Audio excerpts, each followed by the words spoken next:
So hello student. तो चलिए एक और नया वीडियो लेकर आया हूँ मैं आपके लिए, जिसमें हम बात करेंगे activity 1.7 that is based on electrolysis of water from chapter first chemical reactions and equation of class 10 science. जो स्टूडेंट मेरी वीडियो पहली बार देख रहे हैं उन सभी को मैं बता दूं कि ये एक सीरीज़ मैंने स्टार्ट की है जिसमें एनसीईआरटी क्लास 10th के साइंस सब्जेक्ट में जितनी भी एक्टिविटी दे रखी है थ्रू आउट द बुक वो हम वन बाय वन डिस्कस करते हुए चल रहे हैं। तो इससे पहले जो 6 एक्टिविटी मैंने डिस्कस करवाई है उनके सभी के डायरेक्ट लिंक आपको डिस्क्रिप्शन में मिल जाएंगे, जहाँ से आप जाकर के उनको एक्सेस कर सकते हो। तो ये सारी बात हुई। अब हम बात करते हैं एक्टिविटी 1.7 की, जो कि बेटा बेस्ड है इलेक्ट्रोलाइसिस ऑफ वाटर। और आप सभी जानते हैं electrolysis of water is basically a type of reaction that we called electrolytic decomposition. तो ये जो रिएक्शन है ये बेसिकली इलेक्ट्रोलाइटिक डीकम्पोजिशन पर बेस्ड है। तो सबसे पहले मैं आपको थोड़ा सा रिकॉल करवाऊंगा डीकम्पोजिशन के बारे में और फिर हम चलेंगे इस एक्टिविटी के ऊपर। तो देखिए बेटा, डीकम्पोजिशन रिएक्शन कौन सी रिएक्शन होती है? These are the reactions in which one reactants break down into 2 or more products। तो ये वो केमिकल रिएक्शंस हैं जिसमें एक सिंगल प्रोडक्ट से ए बी हेयर, ठीक है, ये ए बी आपका बेटा रिएक्टेंट है। जब सिंगल रिएक्टेंट एनर्जी को ऑब्जॉर्व करके मल्टीपल प्रोडक्ट्स में ब्रेक डाउन होता है, इस टाइप की रिएक्शन को हम क्या कहते हैं? Decomposition reaction. This is the general form of decomposition reaction. Now, depending on the type of energy we use to break down the bonds between the reactant, decomposition reactions are of 3 type. The first one is thermal decomposition reaction, जिसमें हम heat energy को use में लेंगे। The second one is electrolytic decomposition in which we use electrical energy to decompose the reactant. और जो last reaction है आपकी वो है फोटो डीकम्पोजिशन रिएक्शन, जिसमें हम सनलाइट का हेल्प लेते हैं रिएक्टेंट के बीच में बने बॉन्ड्स को ब्रेक डाउन करने के लिए। Now student, these are few examples of decomposition reaction, और इनमें आप क्लियरली डिस्टिंग्विश कर पाओगे, आइडेंटिफाई कर पाओगे कि कौन सा एग्जाम्पल किस रिएक्शन का है। जैसे इसमें हम हीट एनर्जी को यूज़ ले रहे हैं तो ये एक एग्जाम्पल है थर्मल डीकम्पोजिशन का। Then the second one is of electrolytic decomposition in which we use electrical energy to break down the molecule of water. And actually this example is ये एग्जाम्पल जो है वो इसी एग्जाम्पल पे ये activity based है जिसमें हम वाटर के मॉलिक्यूल को डिकम्पोज करने वाले हैं। Now the third example is based on is of photo decomposition reaction, ठीक है। ये जो थर्ड एग्जाम्पल है आपका फोटो डीकम्पोजिशन रिएक्शन का है, in which the reactant silver bromide is broken down into silver and bromide. Silver here is a white in colour, grey in colour, और bromine जो है इसकी गैसियस फॉर्म में liberate होगा। ऑलराइट, जो fourth example है, अच्छा ये फोर्थ एग्जाम्पल जो है बेटा आपको कमेंट बॉक्स में कमेंट करके बताना है कि in which category we put this example, whether it is a thermal decomposition reaction और फोटो डीकम्पोजिशन रिएक्शन, या फिर इसमें बेटा इलेक्ट्रोलाइटिक डीकम्पोजिशन हो रही है। तो इस एग्जाम्पल के बारे में आपको कमेंट बॉक्स में कमेंट करना है कि ये जो एग्जाम्पल है वो कौन सा हो। Now we start our activity. So in this activity बेटा, इसमें आपको ये जो एनसीईआरटी की बुक है इसमें आप पूरी एक्टिविटी को रीड कर सकते हो। बाकी एक पिक्चर भी मैं यहाँ पर प्रोवाइड कर दूंगा स्क्रीन पर, जिसमें भी आप वीडियो को पॉज करके पूरी एक्टिविटी को रीड आउट कर सकते हो। मैं सीधा चलता हूँ कि किस टाइप का जो है हमें अरेंज करना है, क्या क्या चीज़ें हमें चाहिएगी, और फिर हम बात करते हैं कि क्या ऑब्जर्वेशन हमें देखने को मिलेंगे। सो बेटा, इसमें आपको एक मग लेना है जिसमें हमें 2 ड्रिल करने हैं, होल जो है वो 2 होल ड्रिल करने हैं, और उनमें हमें इलेक्ट्रोड्स को सेट करना है, इस तरीके से सेट करना है कि वहाँ से वाटर जो है लीक ना हो, और इसीलिए हम रबर स्टॉपर की हेल्प लेंगे, ठीक है। यहाँ पर हम सील्ड कर देंगे दोनों इलेक्ट्रोड्स को इस मग के अंदर, और फिर इस मग में हमें वाटर जो है वो फिल करना है। Now add these electrodes to a 6 volt battery and a switch in this connection. और उसके बाद में हमें 2 टेस्ट ट्यूब लेनी है, दोनों को पानी से भरना है और इन्वर्ट पोजिशन में दोनों ही इलेक्ट्रोड्स पर हमें लगा देनी है। तो ये सारा अब हमारा हो चुका है सारा अरेंजमेंट, ठीक है। अब हमें क्या करना है, just we switch on the battery and wait for some time. After few minutes we will observe that some air bubbles और some gaseous bubbles are appearing on the surface of electrodes. हम क्या observe करेंगे बेटा?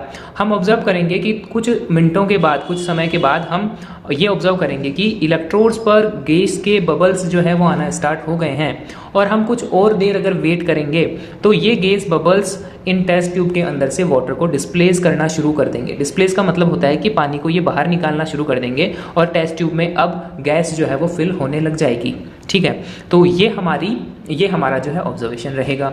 अब जैसा कि बेटा आप देख पा रहे हो, एक इलेक्ट्रोड है जिसे हमने कैथोड बोला है। Cathode is basically denotes for positive terminal and anode is basically tends for negative polarity. ठीक है, एनोड की पोलरिटी नेगेटिव होती है, कैथोड की पोलरिटी पॉजिटिव होती है। ये बात सभी जानते होंगे, काफ़ी बच्चे इनमें कंफ्यूज भी होते होंगे। तो बेटा इस एक्टिविटी में मैं सजेस्ट करूंगा कि आप इनको अच्छे से याद कर लेना। कैथोड जो है वो प्लस के लिए यूज़ में होता है और एनोड जो है उसकी पोलरिटी नेगेटिव रखी जाती है।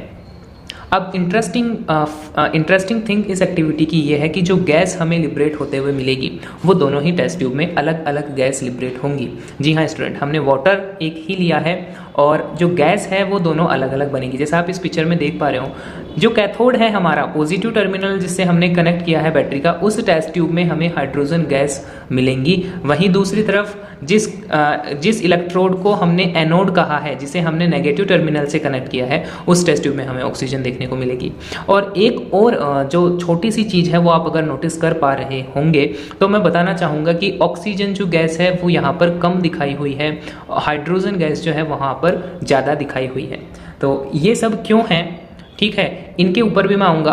और ये जो नेक्स्ट जो सेक्शन में स्टार्ट करने वाला हूँ ये है अब एक्टिविटी बेस्ड क्वेश्चन का। ठीक है, इसमें हम एक्टिविटी बेस्ड क्वेश्चन स्टार्ट करने वाले हैं, तो वीडियो को पूरा देखना। वीडियो थोड़ा सा लंबा होगा, इसीलिए मैंने बीच में कहा कि वीडियो को स्किप मत करना, पूरा देखना, क्योंकि एंड में आपको वीडियो एक्टिविटी बेस्ड क्वेश्चन भी मिलेंगे and that may be important in your examination. Now अब बेटा पहले ये देखो कि यहाँ पर हो क्या रहा है। ठीक है, देखो ये हमारा एनोड है, ये हमारा कैथोड है। अच्छा, कैथोड और एनोड पर हमने देखा कि जो एनोड है उस पर हमें ऑक्सीजन लिबरेट होते हुए मिलेगी और जो कैथोड टर्मिनल है उस पर हमें हाइड्रोजन लिबरेट होते हुए मिलेगी। बेटा ध्यान ये रखना है कि जो H2O मॉलिक्यूल होता है जब वो ब्रेक डाउन होगा तो उसमें दो आयन बनेंगे, H+ और OH-, जिसमें ऑक्सीजन जो गैस है वो एनोड की तरफ अट्रैक्ट होंगी और हाइड्रोजन जो गैस है वो कैथोड की तरफ अट्रैक्ट होंगी। और इस तरीके से जो है दोनों ही इलेक्ट्रोड्स पर हमें दोनों गैस देखने को मिलेंगी। और ये जो है वो बेटा आपका एक एनिमेटेड फॉर्म है इस इक्वेशन की, जिसमें वाटर का मॉलिक्यूल आपको दिखा रखा है। देन ये जब ब्रेक डाउन होगा तब ये ऑक्सीजन का मॉलिक्यूल बनाएगा और हाइड्रोजन का मॉलिक्यूल बनाएगा। अब बेटा ये सारी आपकी जो है पूरा होती है एक्टिविटी का डिस्कशन, एक्सप्लेनेशन, डिटेल। और अब हम चालू करेंगे activity based question that may be asked in your main examination based on this activity. So first question जब है, फर्स्ट क्वेश्चन पर चलते हैं। पहला क्वेश्चन बेटा आपसे पूछा जा सकता है which gas is present in each test tube. तो बता सकते हो सभी बच्चे, अभी मैंने क्लियर किया है। The gas collected at the anode is oxygen and the gas collected at the cathode is hydrogen. Picture में एक बार दोबारा से देख सकते हो, कैथोड जो है हमारा उस पर हमें हाइड्रोजन मिलेगी और एनोड पर हमें ऑक्सीजन मिलेगी। Now this is important to notice that here that how we can determine which gas is liberated, whether it is hydrogen or oxygen or any other gas, because these gases are colorless and odorless gases। तो हमें कैसे पता चलेगा कि किस terminal पर हमें oxygen मिली, किस टर्मिनल पर हमें हाइड्रोजन मिली। सो बेटा देखो ये दो पॉपुलर टेस्ट हैं जो कंडक्ट किए जाते हैं हाइड्रोजन और ऑक्सीजन की टेस्टिंग के लिए। ये याद रख लेना, इंपॉर्टेंट है। इस एक्टिविटी से ना सही तो कहीं और से सही हाइड्रोजन की टेस्टिंग और ऑक्सीजन की टेस्टिंग पर भी क्वेश्चन काफ़ी ज़्यादा पूछे जाते हैं एग्जाम में। तो ये बेटा ढंग से सुनना आप, किसी टेस्ट ट्यूब में या किसी केमिकल रिएक्शन में हाइड्रोजन गैस लिबरेट हुई है।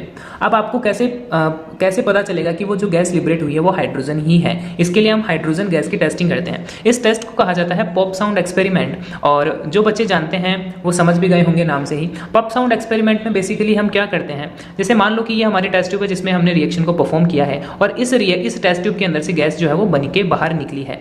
अब देखो बच्चों, इस गैस को टेस्ट करने के लिए हम यहाँ पर बर्निंग मैच स्टिक या फिर बर्निंग कैंडल इस टेस्ट ट्यूब के माउथ के पास में लेकर के आएंगे। अगर वो मैच स्टिक या कैंडल पप साउंड के साथ में बुझ जाती है तो इसका मतलब जो गैस लिबरेट हुई थी वो हाइड्रोजन ही है। अगर पप साउंड नहीं आता है इसका मतलब कि वो कोई दूसरी गैस है। तो इसे कहते हैं बेटा पप साउंड एक्सपेरिमेंट। और ये जो एक्सपेरिमेंट है बेसिकली परफॉर्म किया जाता है हाइड्रोजन गैस की टेस्टिंग करने के लिए। बात करते हैं ऑक्सीजन की गैस की जो हमें एनोड पे मिलेगी, ठीक है, उसकी टेस्टिंग कैसे करेंगे। So you all of know that the oxygen is a burning promoter और कंबशन प्रमोटर गैस, कि ऑक्सीजन जो है वो कंबशन को प्रमोट करती है, without oxygen burning is not possible. तो ये सभी बच्चे जानते हैं। तो इसी बात को हम ध्यान में रखते हुए क्या करेंगे, जिस टेस्ट ट्यूब में हमें टेस्ट करना है उस टेस्ट ट्यूब के माउथ में हम अगेन कोई भी बर्निंग कैंडल या फिर मैच स्टिक को लेकर के जाएंगे। इस बार अगर वो बर्निंग मैच स्टिक या कैंडल की फ्लेम की इंटेंसिटी अगर इंक्रीज होती है, यानी कि जिसको आप बोलते हो ना फ्लेम, अगर वो फ्लेम की इंटेंसिटी अगर ज़्यादा होती है, वो और ज़्यादा तेज जलने लग जाती है, इसका मतलब जो लिबरेटेड गैस है, इवॉल्व गैस है, वो ऑक्सीजन ही है, बिकॉज ऑक्सीजन ही बर्निंग को प्रमोट करेगी, कंबशन को प्रमोट करेगी। तो अगर इस फ्लेम की इंटेंसिटी बढ़ती है तो इसका मतलब कि वो गैस ऑक्सीजन है। तो बेटा ये दो टेस्ट थे जिनकी हेल्प से आप इजीली डिटरमाइन कर सकते हो कि ऑक्सीजन और हाइड्रोजन जो है वो कैसे उनकी प्रेजेंस को आप डिटेक्ट कर सकते हो। नाउ चलते हैं नेक्स्ट क्वेश्चन पे। नेक्स्ट क्वेश्चन बेटा आपसे पूछा जा सकता है, is the volume of the gas collected the same in both the test tube, justify your answer. तो ये पूछ रहे हैं कि दोनों ही टेस्ट ट्यूब में volume of gas equal amount में लिबरेट होगी क्या। अब इसका मैंने एक हिंट जो है वो स्टार्टिंग में दिया था, अगर आपको याद आ रहा हो तो इसमें हिंट क्या देखा था हमने, इसमें हमने हिंट देखा था कि ऑक्सीजन जो है वो कम अमाउंट में रिलीज होगी और हाइड्रोजन जो है वो ज़्यादा अमाउंट में रिलीज होगी। ठीक है, ऐसा क्यों है और आपको ये बताना है कि वो इक्वल अमाउंट में रिलीज होंगी या नहीं होंगी। तो ये तो हमने बता दिया कि ऑक्सीजन जो है वो कम अमाउंट में रिलीज होगी और हाइड्रोजन जो है वो ज़्यादा अमाउंट में रिलीज होगी। बट आपको अपने आंसर को जस्टिफाई भी करना है। तो इसके लिए the volume of gas collected in both the test tube is not the same. The volume of one of the gas hydrogen is twice the volume of the other gas collected in the test tube. अब इन्होंने साफ साफ कहा है कि जो hydrogen है वो लगभग डबल अमाउंट में बनेंगी as compare to oxygen. Now what is the reason behind this?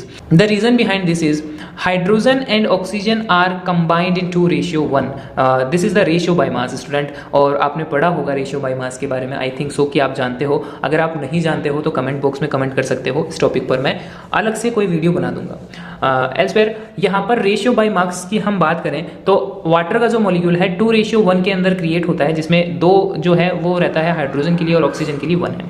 Bye mass to form a molecule of water, और we can say that 2 atoms of water are combined with 1 atom of oxygen to form 1 molecule of water. That's why amount of hydrogen is doubled the amount of oxygen. तो I think student कि आप समझ गए होंगे इस answer को। जब हम वाटर का मॉलिक्यूल लिखते हैं तो उसमें हम लिखते हैं H2O। इट मीन्स कि इसमें 2 एटम हाइड्रोजन के हैं और 1 एटम ऑक्सीजन का है, यानी कि हमें हाइड्रोजन जो है वो ज़्यादा अमाउंट में चाहिए होगी as compare to oxygen, because it has a mass ratio 2:1। ठीक है, तो ये जो है आपके आंसर को जस्टिफाई करता है। इसका अलग से भी क्वेश्चन बन सकता है, जैसे क्वेश्चन आपको पूछा जा सकता है कि why the amount of one gas produced in one test tube is more than that of the other.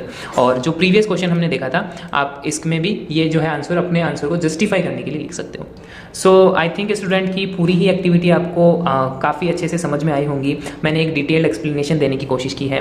कुछ एक्टिविटी बेस्ड क्वेश्चन भी मैं ढूंढ करके लाया था जो कि पूछे गए थे प्रीवियस ईयर पेपर में।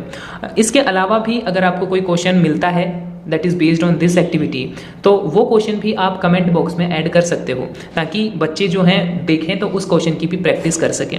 सो आई थिंक कि ये वीडियो आपको काफ़ी इंटरेस्टिंग लगी होगी। मिलते हैं नेक्स्ट वीडियो में एक नई एक्टिविटी के साथ। तब तक thank you, have a nice day. Video अच्छी लगी हो तो लाइक करना, अपने फ्रेंड्स के साथ में शेयर करना और चैनल को सब्सक्राइब भी आप कर सकते हो। Thank you.